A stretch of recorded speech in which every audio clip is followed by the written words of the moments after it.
2021년 11월 16일 화요일입니다. 함께 하신 모든 분들을 환영합니다. 기도하시고 이 시간을 시작하겠습니다. 은혜가 많으신 아버지 하나님, 새로운 아침 또 새로운 마음으로 우리가 이 자리에 나올 수 있도록 우리의 심령의 역사하심에 감사드립니다. 하나님, 주 안에서 이 하루도 감사와 또 은혜로 하루를 채우기를 원합니다. 우리의 부족들을 내어놓사오니 하나님 각자의 심령에 역사하셔서 하늘의 것들로 채워주셔서 우리의 삶이 주 안에서 기뻐할 수 있도록 역사하여 주시옵소서. 말씀을 우리에게 주셨습니다. 이 귀한 것들을 통하여 하나님이 어떠한 분이신지 다시 한번 느끼고 주께서 원하시는 삶으로 우리의 시간들을 채워갈 수 있도록 이 하루에도 함께하여 주시옵소서. 말씀의 세미한 음성을 듣기를 원합니다. 성령께서 부족한 우리를 깨우치시고 아버지의 귀한 진리들을 하나도 놓치지 않고 마음에 담을 수 있도록 역사하여 주시옵소서. 사람으로서는 할 수 없는 오직 주께서만 우리에게 알게 하실 수 있는 진리들로 이 시간 채워주시옵소서. 거룩하신 예수 그리스도의 이름으로 기도합니다. 아멘. 인류가 자동차를 사용하기 시작한 이래로 사고를 줄이기 위한 노력은 지속적으로 계속되어졌습니다. 빠른 교통수단으로 인한 이동의 편리함과 여러 가지 유익함에도 불구하고 그 과정에서 발생하는 교통사고라는 숙명을 인류는 그동안 피할 수 없었습니다. 원치 않는 사고로 소중한 가족을 잃는다면 그것은 어디에도 비할 데 없는 비극이 되기 때문에 그렇습니다. 그래서 많은 단체와 개인들은 어떻게 하면 인류가 교통사고를 줄일지에 대해서 끊임없이 연구해 왔습니다. 신호체계, 교통법규, 그리고 도로의 정비 같은 것들을 통하여 인류는 획기적으로 교통사고와 사망률을 줄여갔습니다. 현대에 오면서 이러한 노력은 더 고도화되었는데 미 교통안전국은 교통사고의 대부분이 자동차 타이어의 공기압 압력과 관련되어 있다는 사실을 발견하게 되었습니다. 특별히 겨울철에는 70% 이상의 사고가 바로 이 타이어 공기압과 관련되어 있다는 것을 조사 결과 발견하게 되었습니다. 4개의 타이어 가운데 하나의 공기압만 맞지 않더라도 운전 중 안정성이나 자동차의 제동력에 심각한 문제가 발생하고 그것이 대단히 사소한 문제이기 때문에 운전자가 미리 인지할 수 없다는 것도 동시에 알게 되었습니다. 하지만 사소한 곳에서 시작된 사고가 조종성과 제동력을 잃고 사고를 일으킬 경우에 치명적인 사고로 이어진다는 것도 함께 알게 되었습니다. 이러한 조사 결과를 토대로 미국 교통안전국은 전 세계에서는 최초로 타이어 공기압 경고 장치를 2007년 9월 1일 이후로 출시되는 모든 차량에 의무화하기 시작했습니다. 그래서 10여 년이 지난 오늘 미국 내에서 출시되는 모든 차량은 이 TMPS라 불리는 타이어 공기압 경고 장치가 달려 있습니다. 각 타이어의 밸런스가 맞지 않거나 타이어에 바람이 새고 있다면 운전자가 그것을 알 수 있도록 경고하는 장치가 부착되어 있는 것입니다. 이 장치의 도입으로 실제로 타이어 공기압과 관련되어 있는 많은 사고들을 사전에 예방할 수 있었습니다.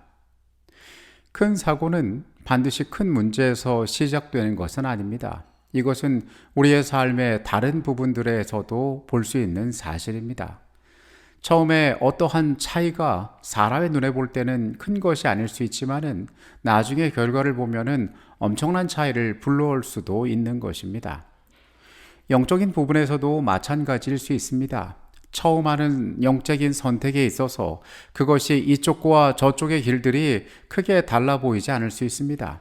그리고 내가 이러한 불편과 부족을 선택하는 것이 과연 나에게 어떠한 유익을 줄까에 대해서 의문일 수도 있습니다. 그러나 영적인 선택이야말로 우리의 운명을 좌우하는 것이기 때문에 우리에게 매우 중요한 선택임을 우리는 반드시 기억할 필요가 있습니다. 오늘의 주제는 생명과 선, 죽음과 악, 축복과 저주입니다. 이스라엘 백성들이 하나님께 불순종함으로 하나님과 맺은 언약을 범하게 된다면 그들에게 어떤 일이 일어나게 될 것인지를 말씀을 마치고 난 후 신명기 30장은 비록 그들이 불순종하여 포로로 끌려간다고 할지라도 하나님께서 그들을 회복시키고 그 땅으로 돌아오게 하시리라는 약속으로 시작됩니다. 물론 여기에는 중요한 전제가 있으니 그것은 그들이 회개하고 그 악한 길에서 돌아선다면 그렇게 하신다고 말씀하시는 것입니다. 신명기 30장 15절에서 20절까지의 말씀입니다. 보라, 내가 오늘 생명과 복과 사망과 화를 내 앞에 두었나니 곧 내가 오늘 내게 명령하여 내 하나님 여호와를 사랑하고 그 모든 길로 행하며 그의 명령과 규례와 법도를 지키라 하는 것이라. 그리하면 내가 생존하며 번성할 것이요 또 내 하나님 여호와께서 내가 가서 차지할 땅에서 내게 복을 주실 것임이니라. 그러나 내가 만일 마음을 돌이켜 듣지 아니하고 유혹을 받아 다른 신들에게 절하고 그를 섬기면 내가 오늘 너희에게 선언하노니 너희가 반드시 망할 것이라. 너희가 요단을 건너가서 차지할 땅에서 너희의 날이 길지 못할 것이니라. 내가 오늘 하늘과 땅을 불러 너희에게 증거를 삼노라. 내가 생명과 사망과 복과 저주를 내 앞에 두었은즉 너와 내 자손이 살기 위하여 생명을 택하고 내 하나님 여호와를 사랑하고 그의 말씀을 청종하며 또 그를 의지하라. 그는 내 생명이시요 내 장수이시니 여호와께서 내 조상 아브라함과 이삭과 야곱에게 주리라고 맹세하신 땅에 내가 거주하리라. 이 말씀 가운데에서 하나님께서는 일방적인 길들을 강요하지 않으십니다. 그 백성들에게 선택을 제시하시고 그리고 그들에게 제안된 이 선택은 성경 전체에서 발견되는 원칙과 같은 것입니다. 하나님께서는 분명하게 그들을 향하여 말씀하십니다. 여호와 하나님께서 그들에게 둘 중 한 가지를 택하게 하시는데 그것은 하나님께서 에덴 동산에서 아담과 하와에게 주셨던 선택과 같은 것이었습니다. 신명기 30장 15절에서 사용된 선과 악을 나타내는 히브리어 원어는 창세기에서 선과 악을 나타낼 때 사용된 것과 같은 단어가 쓰였습니다. 성경의 다른 모든 곳에서와 마찬가지로 여기에서 역시 중립지대는 존재하지 않습니다. 하나님을 섬김으로 생명을 선택하든지 아니면 죽음을 선택하든지 해야 하는 것입니다. 이것은 신명기와 창세기 그 시대를 넘어선 오늘날 우리에게도 마찬가지로 주어진 선택인 것입니다. 각시대 대쟁투 544페이지에 있는 내용입니다. 아담이 범죄함으로 사망이 온 인류에게 이르렀다. 모든 사람은 빠짐없이 무덤으로 내려간다. 그러나 구원의 계획으로 모든 사람은 그들의 무덤에서 나오게 되어 있다. 의인과 악인의 부활이 있으리라. 아담 안에서 모든 사람이 죽은 것 같이 그리스도 안에서 모든 사람이 삶을 얻으리라. 그러나 이렇게 부활하는 자들 중에는 뚜렷이 구별되는 두 부류가 있다. 무덤 속에 있는 자가 다 그의 음성을 들을 때가 오나니 선한 일을 행한 자는 생명의 부활로 악한 일을 행한 자는 심판의 부활로 나오리라. 생명의 부활을 얻기에 합당히 여김을 입은 자들은 복이 있고 거룩하도다. 둘째, 사망이 그들을 다스리는 권세가 없다. 그러나 회개와 믿음으로 죄의 용서를 받지 못한 자들은 범죄의 형벌 곧 죄의 삭슬을 받아야 한다. 그들은 자기 행위를 따라 형벌을 받되 그 기간과 정도는 다르나 최종적으로 둘째 사망을 당하게 된다. 하나님께서 당신의 공의와 자비에 모순되도록 죄인을 죄 있는 그대로 구원하실 수 없기 때문에 죄인이 죄를 범함으로 스스로 간직할 자격이 없음을 입증한 그 생명을 하나님께서는 그대에게서 취하신다. 한 영감의 기자는 잠시 후에 악인이 없어지리니 내가 그 곳을 자세히 살필지라도 없으리로다 하고 말한다. 또한 사람은 본래 없던 것 같이 되리라. 그들은 오명으로 덮인 채 소망 없는 영원한 멸망으로 빠져들어간다. 하나님께서 주신 선택 가운데에는 생명과 선 그리고 축복과 같은 단어가 등장합니다. 그렇다면 그 반대편에는 무엇이 있을까요? 그것은 바로 죽음, 악, 그리고 저주가 그 반대편에 있는 것입니다. 하나님께서는 그들에게 오직 선과 생명과 축복만을 제공하십니다. 그러나 만일 그들이 하나님께로부터 돌아서서 그것들을 선택하지 않는다면 그와 반대되는 다른 부정적인 것들이 자연적으로 그들의 생애 가운데 나타나게 될 것입니다. 왜냐하면 이 사람들이 하나님께서 주시는 것을 선택하지 않을 때에 그들은 더 이상 하나님의 보호하심 가운데 설 수 없기 때문에 그렇습니다.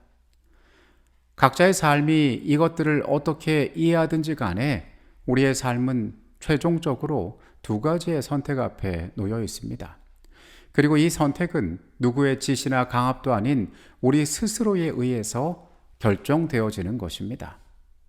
우리가 어떠한 것을 선택해야 할지는 너무도 분명해 보입니다. 그러나 우리는 역사 가운데에서 이스라엘 백성들이 어떠한 것들을 선택했으며 그들이 어떠한 대가를 치르게 되었는지를 너무도 잘 알고 있습니다. 사람들의 목전에 하나님의 것을 선택한다는 것은 말로는 매우 쉬운 일이지만 그들의 매일의 삶 가운데에서 중요한 유혹들을 물리치고 그들이 하나님의 편에서 살아간다는 것은 매우 도전적인 일임을 우리는 기억할 필요가 있습니다. 하나님의 백성들에게 닥친 모든 순간마다 그들이 경험했던 대쟁투는 매우 치열하고 실제적이었습니다. 우리는 이스라엘 백성들의 경험을 통하여 배워야 합니다. 그들의 삶이 생명을 선택하지 않았을 때에, 하나님께서 보여주신 길들에 서 있지 않았을 때에 그들로부터 하나님의 임재가 어떻게 떠나갔으며 그들이 그와 반대되는 어떠한 부정적인 경험들을 삶에서 할 수밖에 없었는지를 알아야 하는 것입니다.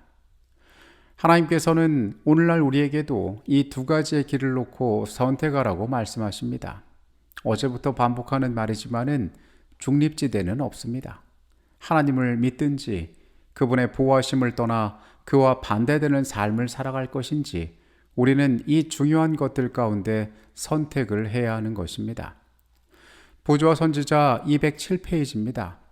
그리스도를 통하여 주시는 하나님의 은혜의 선물은 만민에게 거저 주시는 것이었다. 어떤 사람이 멸망당한다면 그것은 자신이 선택한 것이지 다른 사람이 선택해 준 것이 아니다.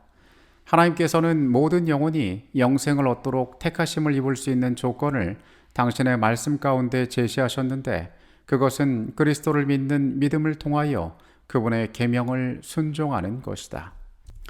오늘 우리는 다시금 이 중요한 질문 앞에 서게 됩니다. 그리고 이스라엘 백성들이 신명기 30장의 말씀 가운데에서 엄숙하게 들었던 이 선언들을 기억해 봅니다. 죽음을 앞둔 모세는 자신의 사역을 마치면서 가장 염려되고 가장 중요한 사실을 그 백성들에게 상기시켰을 것입니다. 그는 신명기 3장 20절에 이렇게 말합니다. 내 하나님 여호와를 사랑하고 그의 말씀을 청종하며 또 그를 의지하라. 그는 내 생명이시요 내 장수이시니 여호와께서 내 조상 아브라함과 이삭과 야곱에게 주리라고 맹세하신 땅에 내가 거주하리라. 하나님을 사랑하고 그분의 말씀을 청종하는 것이 선을 선택하는 것이라고 모세는 그 백성들에게 힘있게 말합니다. 그리고 그렇게 할 때에만 조상들에게 약속하신 그 축복의 땅에 너희가 거할 수 있다라고 이야기합니다. 여러분, 우리의 운명은 어떠한 길들을 선택해야 하겠습니까? 제가 만약에 묻는다면 10명이면 10명 모두가 나는 하나님의 편에서 선과 축복을 택하겠다라고 이야기할 것입니다. 그러나 이스라엘 백성들의 교훈에서 보듯이 우리의 생애가 대쟁투의 역사 가운데 계속 이어지는 우리의 삶의 투쟁이 그것들을 쉬운 길로 인도하지 않음을 우리는 잘 알고 있습니다. 오늘 다시 한번 이 신명기의 말씀을 되새기고 우리가 하나님의 편에 서서 중간지대 없는 이 선택 가운데에서 옳은 선택을 해야 함을 깨닫고 또한 그렇게 실천하며 살아가게 되시기를 바라겠습니다. 기도하시겠습니다. 사랑의 아버지 하나님, 주께서 소망 없는 우리의 삶에 선택할 수 있는 기회들을 허락하여 주시니 감사합니다. 사실 주께서 우리에게 주신 선택은 선과 의, 생명에 관한 선택을 우리에게 주셨습니다. 그러나 어리석은 인간이 그것을 붙잡지 못할 때에 우리가 사망과 죄와 또 저주 가운데 빠지게 되는 것을 우리가 보았습니다. 믿음의 선조들의 경험을 기억하게 하여 주시옵소서. 주께서 우리에게 어떻게 다가오셨는지를 잊지 않게 하여 주시옵소서. 생명의 길을 택하기를 원합니다. 주의 말씀에 유의하고 주를 사랑하는 백성 되게 이 하루의 삶에도 같이 하여 주시옵소서. 거룩하신 예수 그리스도의 이름으로 기도합니다. 아멘.